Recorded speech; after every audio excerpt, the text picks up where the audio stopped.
রাজ্যের মানবিক মুখ্যমন্ত্রী প্রত্যেকটা পুজো কমিটিতে 10 লাখ করে দিয়ে এই 1,10,000 করে দিয়েছে।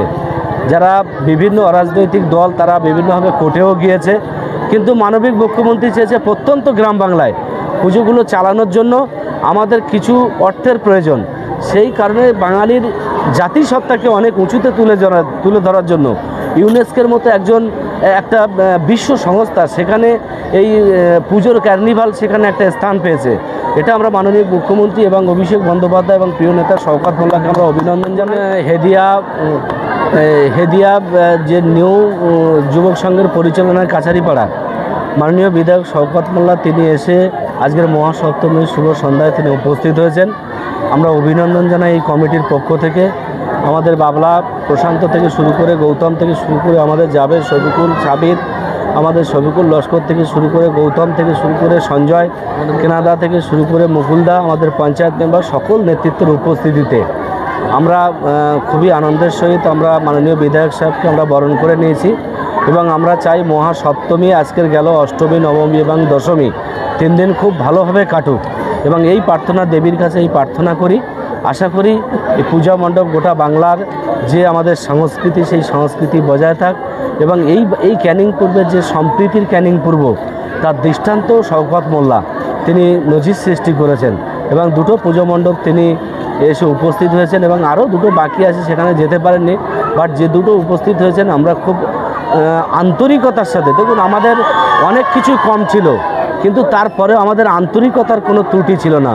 হয়তো আমরা সেইভাবে আপ্যায়ন করতে পারিনি, কোনো ভালো গিফট দিতে পারিনি, সেটা বড় জিনিস নয়, কিন্তু আমাদের মন থেকে যে আনন্দের যে অনুভূতি এবং মন থেকে তাকে যে আমরা এখানে স্টেজে আনা সমস্ত কিছু আমরা সার্বিকভাবে যেটা করেছি আমাদের সবাইয়ের সহযোগিতায়, এখানকার আদিবাসী ভাই, হিন্দু ভাই এবং সবাইয়ের সম্মিলিত প্রচেষ্টায় যেটুকু হয়েছে খুবই আমরা গর্বিত এবং আমরা অনুভব করছি এবং আগামী দিনে পূজাগুলো খুব ভালো কাটুক, আগামী বছর দিন ফিরে আসুক মহান দেবী দুর্গার কাছে, সেই আমরা প্রার্থনা করি।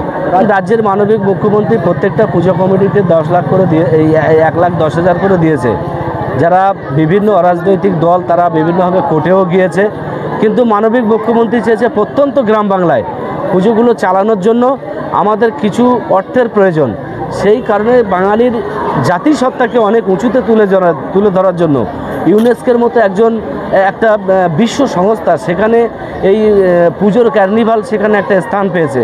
এটা আমরা মাননীয় মুখ্যমন্ত্রী এবং অভিষেক বন্দ্যোপাধ্যায় এবং প্রিয় নেতা শওকত মোল্লাকে আমরা অভিনন্দন জানাই এবং তার জন্যেই পূজা কমিটিগুলিকে যে আর্থিক সাহায্য প্রদান করেছেন এই গ্রাম বাংলার পূজাগুলো সেইভাবেই সম্পূর্ণ হচ্ছে। আমরা অভিভূত এবং কৃতজ্ঞতা জানাই আমাদের এই কমিটির পক্ষ থেকে রাজ্যের মানবিক মুখ্যমন্ত্রী মমতা বন্দ্যোপাধ্যায়কে।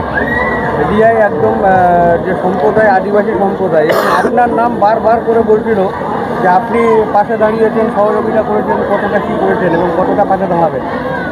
দেখুন, এটা আমার নৈতিক দায়িত্ব বলে মনে করি। কে হিন্দু, কে মুসলমান, কে খ্রিস্টান, কে আদিবাসী কোনো দিনই দেখিনি।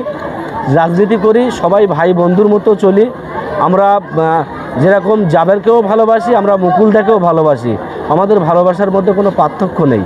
আমাদের বাবলাকেও ভালোবাসি, আমরা গৌতমকেও ভালোবাসি, আমরা শান্ত মালিককেও ভালোবাসি, আমরা গুরুপদকেও ভালোবাসি, আমরা বাসুদেবকেও ভালোবাসি এবং আমাদের সিনিয়র লিডার আমাদের যারা আছে তাদের সবাইকে আমরা রেসপেক্ট করি, সম্মান করি। এটা আমাদের কাজ এবং যেদিন থেকে এই পুজোটা শুরু হয় সেদিন থেকেই আমি এই পুজো কমিটির সাথে ওতপ্রোতভাবে যুক্ত।